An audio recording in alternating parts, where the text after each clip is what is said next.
Hello, you're watching Hornbill TV's Northeast Express Bulletin. Day after a leader of Mar tribe was assaulted by unknown miscreants in Churachandpur district, headquarters town, tension rose in the town on Monday with locals demanding the identity of the perpetrators.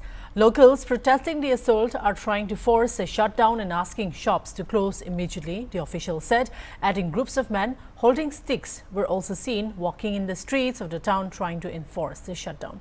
There have been reports of stone pelting by mob at some areas.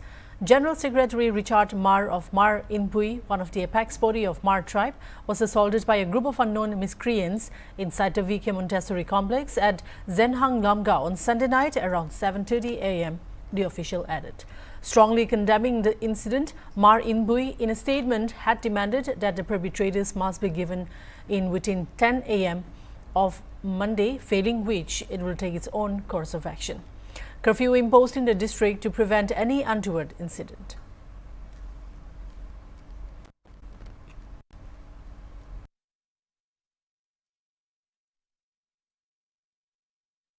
Union Home Minister Amit Shah chaired a key meeting with the Chief Ministers of Northeastern states on March 16 evening at Hotel Radisson Blu in Guwahati.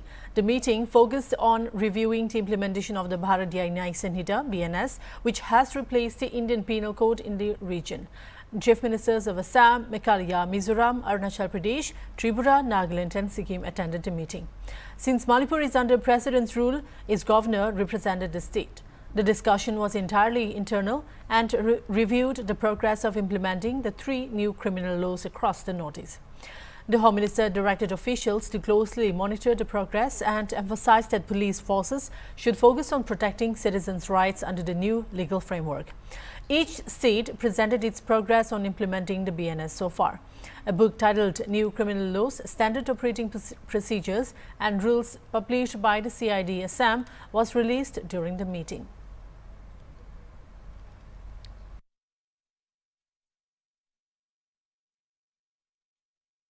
Security forces recovered 6 arms and cache of ammunition during a search operation in Bishnupur district, police said on Monday.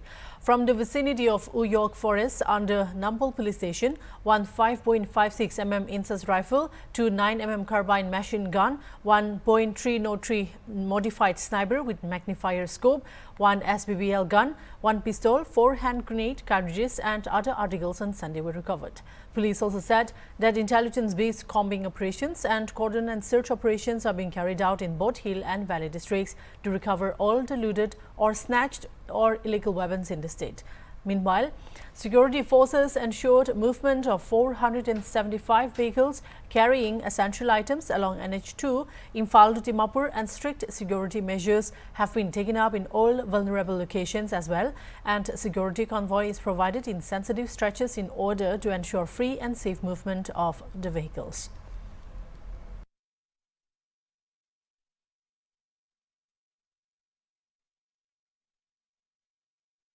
In a significant move, the AAB government in Punjab has decided to transfer pro-Khalistani leader and MP Amritpal Singh's 7 associates from Dibrugarh jail, Assam to Punjab. The state government has opted not to extend the National Security Act imposed against them. As per reports, these individuals will be shifted to prisons in Punjab within the next 2 to 3 days, and a Punjab police team has already arrived in Dibrugarh to oversee the transfer. The 7 detainees set to be moved are Daljit Singh Khalsi, Kuldwan Singh Taliwal, Gurbit Singh Bhukanwala, Harjit Singh, Bhagwan Singh, Basant Singh and Gurinder Bal Singh. With his transfer, Amritpal Singh, Pabalpreet Singh and Varinder Singh Johal will remain detained under NSA, with their detention set to expire in June 2025. मैं अभी अंदर जाऊंगा, already Punjab police jail के अंदर है, तो जाके वहाँ पर क्या डिटेल्स है, जाके मैं बाहर आके ही आपको पूरा डिटेल्स बता दूँगा। सर, पंजाब पुलिस से कितने जन आए हैं और क्या ऑफिसर्स आए हैं? टोटल 25 पंजाब पुलिस आए हैं पर्सनल, इसमें additional SP rank, DSP rank, inspector rank, constable rank, Dibrugarh में ही है। सर, इन लोगों को स्पेशल एयरक्राफ्ट की थ्रू ले जाया जाएगा? अभी तक मेरे पास कोई इन्फॉर्मेशन नहीं है, मैं जस्ट पहुंचा हूं, मैं अभी जेल के अंदर जाके उनसे बात करके आपको पूरा डिटेल्स बता। सर, पंजाब का टीम कब से है, मतलब यहाँ पर? 2 दिन हो गए हैं। Thank you.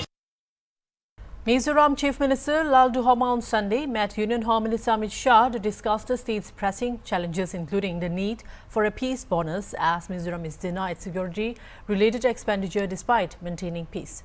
He stressed the necessity of continued central support, particularly in addressing the welfare of approximately 41,000 displaced people from Myanmar, Bangladesh and Manipur who require food, shelter and education. CM also raised concerns about poor internet connectivity in Mizoram, which has hindered the implementation of new criminal laws. He urged the Ministry of Communication and IT to develop a solution to address the issue.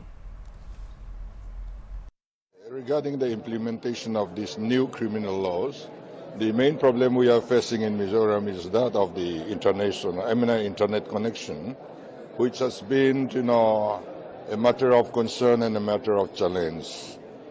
The Ministry of Communication and IT must come up with a scheme so that our problem is over. This perennial issue can be solved immediately. And another problem we are facing here is we have right now around 41,000 displaced people from Myanmar, Bangladesh and Manipur. We have to feed them. We have to shelter them. We have to educate their children. And with a little, resource that we have, it is quite a burden on the state's shoulder. So we need the continuous support from the center. And we have a long international boundary. We need to have more of this immigration checkposts. We have too much of vacancies. The high rate of vacancy in the police department resulted into, a poor performance.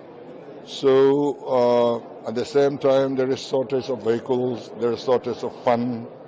So what I would like to state here is that, the other states are being given the SRE, which means what is that? Security-related expenditure. The rest of the states are given security-related expenditure, whereas Mizoram is denied of that because we are the most peaceful state in the country. So being a most peaceful state in the country means you become a loser. So peace doesn't pay. Peace doesn't have dividend. So I will request the Home Ministry, if they cannot extend the facility of SRE to us, then at least we should be given a peace bonus so that it will be a good example for other states that peace pays. Prime Minister Narendra Modi and Prime Minister of New Zealand, Christopher Luxon, held a bilateral meeting at the Hyderabad House in the national capital on Monday. Luxon had arrived in the city on Sunday on a 5-day official visit to India. Earlier this morning, the New Zealand PM paid homage to Mahatma Gandhi at Rajnath. The meeting comes amid a growing push to enhance bilateral ties, with both leaders set to discuss economic cooperation, trade expansion and regional security. The visit has already seen the announcement of negotiations for a free trade agreement between the two nations. During his visit, Luxon emphasized New Zealand's commitment to deepening ties with India, calling the Indian government incredibly generous and very welcoming. He highlighted that he has brought the largest ever delegation of business and community leaders to accompany a New Zealand Prime Minister on a foreign trip, underscoring the importance of strengthening economic and cultural ties. Speaking to reporters, Luxon stressed the immense potential in India-New Zealand relations and how trade expansion would benefit the New Zealand economy. Luxon also acknowledged the significant role of the Indian community in New Zealand, noting that India Kiwis are the third largest ethnic group in the country, the largest source of skilled migrants, and the second largest contributor to international student enrollments. He praised their contributions across various sectors, reinforcing the deep people-to-people connections within the two nations.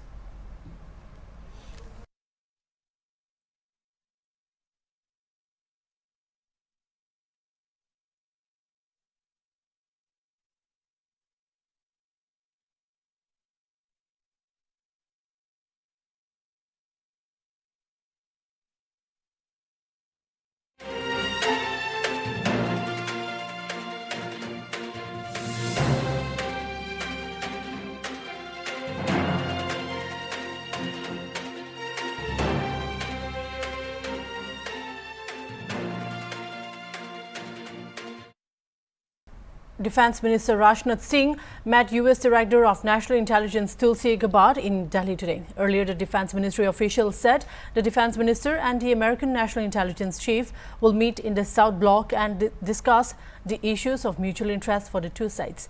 National Security Advisor Ajit Doval had held a meeting with Tulsi Gabbard in New Delhi on Sunday. Well, according to sources, they had a detailed discussion on several facets of the India-US relationship. Tulsi Gabbard is visiting India as a part of her multi-nation visit. The Asia leg of Gabbard's trip will culminate in an address on March 18 at the Raisina Dialogue, a multinational gathering of security officials in Delhi, to which Prime Minister Modi invited her. As per the official website of Raisina Dialogue, Gabbard will participate in a keynote conversation with Samir Saran, President ORF.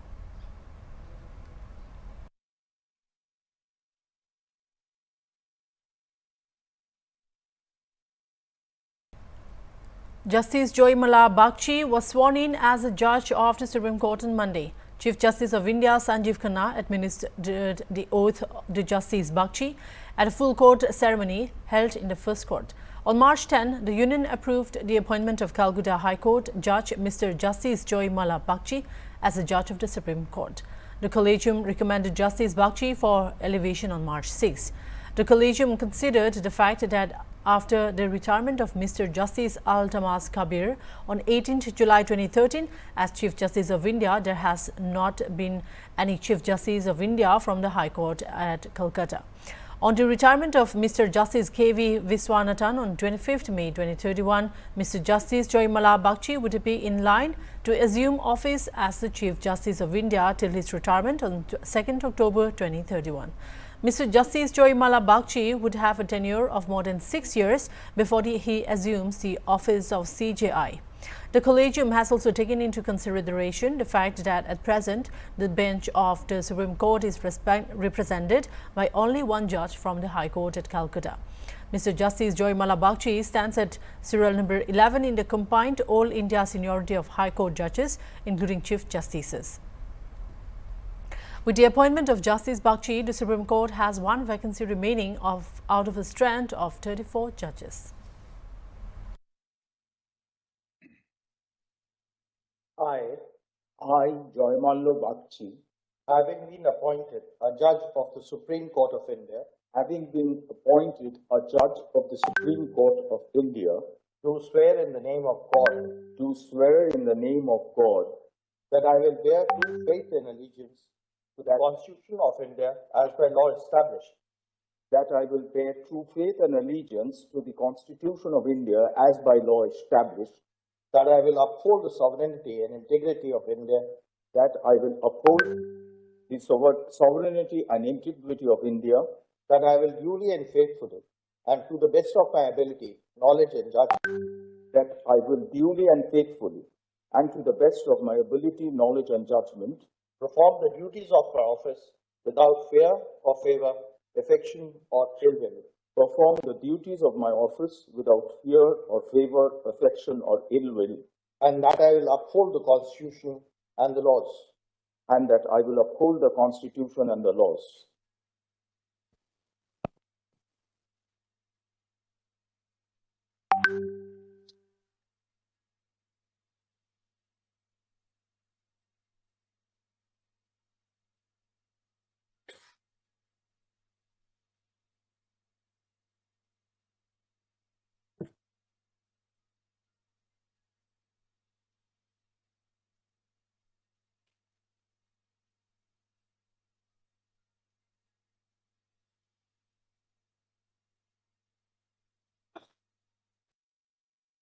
An updated list of the Ministry of Home Affairs names a group of 67 terrorist organizations and unlawful associations facing a ban under the Unlawful Activities Prevention Act for their role in terrorist activities against India, threatening the country's security.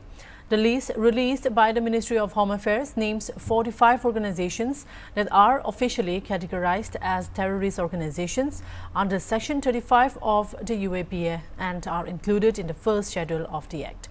The remaining 22 groups are classified as unlawful associations under Section 3, Clause 1 of the UAPA. Many of these organizations have been involved in militancy, separatism and violent activities across India. The MHA keeps on updating such lists. The declaration of these banned organizations is part of India's ongoing efforts to curb terrorism and extremist activities within its borders. Organizations listed under the UAPA face strict legal action, including asset freezes and arrests of members involved in unlawful activities. In the Northeast, National Socialist Council of Nagaland, Kablang, all its formations and front organizations, United Liberation Front of Assam, National Democratic Front of Borderland in Assam, People Liberation Army, United National Liberation Front, People's Revolutionary Party of Kanglebak, Kanglebak Communist Party, Kangle Yaul Kanba Loop, Manipur People's Liberation Front, all Tripura Tiger Force, National Liberation Front of Tripura have been designated as terrorist organizations. Besides, 7 Meitei extremist organizations, namely People's Liberation Army and its political wing, the Revolutionary People's Front, United National Liberation Front and its armed wing, also called the Red Army, People's Revolutionary Party of Kanglebak and its armed wing, the Red Army, Kanglebak Communist Party and its armed wing, also known as Red Army, Kangle Yaul Kanba Loop Coordination Committee and Alliance for Socialist Unity Kanglebak are among the list of unlawful associations. The Unlawful Activities Prevention Act 1967 is India's primary anti-terrorism law, which allows the government to declare organizations as terrorist groups or unlawful associations, enabling authorities to take action against them. The Act has been amended multiple times to strengthen its provisions, especially after the 2008 Mumbai attacks. The designation of an organization as a terrorist group has serious consequences, including banning its operations in India, freezing its financial assets, preventing its members from raising funds or recruiting, and legal action against those associated with the group. The Indian government periodically updates the list to counter evolving threats from militant, insurgent and extremist groups operating within and outside India.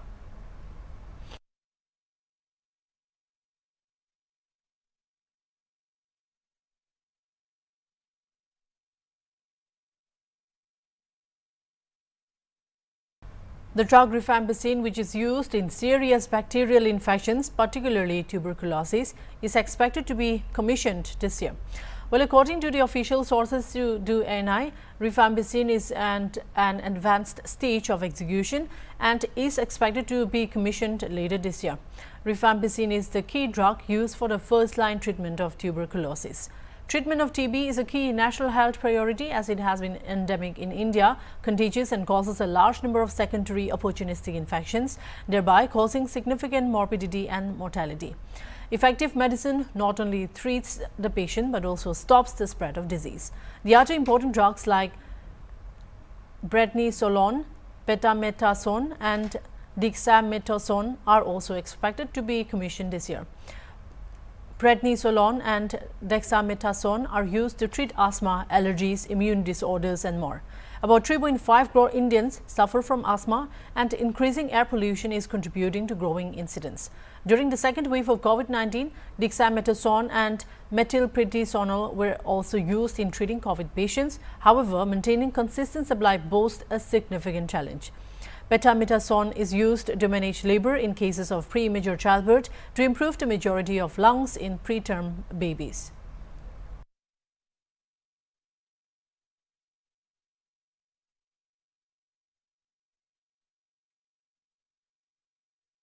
The All India Muslim Personal Law Board, the apex body of Muslim clerics in India, has organized a protest against the Waqf Amendment Bill at Jantar Mandar in the national capital today, March 17. The board said that the proposed legislation was a direct attack on Muslims and would pave the way for the usurping of Waqf properties. According to a statement released by AIMPLB, the protest will be attended by representatives from the board, leaders of major Muslim religious and social organizations, civil society activists, and prominent Dalit, Adivasi and OBC leaders. AIMIM-MB, Asauddin Owaisi, also seen joining the protest. However, BJP national spokesperson Shahzad Punawala slammed AIMPLB for protesting and said that the Waqf is an excuse for inciting riots in the country by political parties such as Congress, TMC, Samajwadi Party and AIMIM. He further alleged that these parties are constantly trying to incite the Muslim community in the name of Waqf. वक्फ एक बहाना है, देश में दंगे भड़काना है, आग लगाना है, वोट बैंक की दुकान चलाना है और यही इनका फसाना है। जो वोट बैंक की दुकान चलाते हैं, चाहे वो AIMPLB जैसी तंजीमें हो या इसे सपोर्ट देने वाले राजनीतिक इसके आका कांग्रेस, तृणमूल कांग्रेस, समाजवादी पार्टी, MIM, ये लगातार वक्फ के नाम पर मुस्लिम समाज को भड़काने की कोशिश कर रहे हैं। पहले कहते थे CA आएगा, नागरिकता छिन जाएगी, एक की नागरिकता नहीं छिनी। अब कहते हैं वक्फ आएगा, जमीनें और मस्जिदें छिन जाएगी। ऐसा कुछ नहीं होने वाला। वक्फ के संशोधन की बात तो खुद मुसलमानों ने की है, पर इसको हिंदू मुसलमान बनाने की कोशिश समाजवादी पार्टी, कांग्रेस, तृणमूल कांग्रेस कर रही है। लोगों को शाहीन बाग देश में बनाने की जो है उकसाने की कोशिश कर रही है। ये दिखाता है कि केवल और केवल वोट बैंक के लिए इस देश में संविधान की बात करने वाले लोग कैसे शरिया फर्स्ट अपनाते हैं।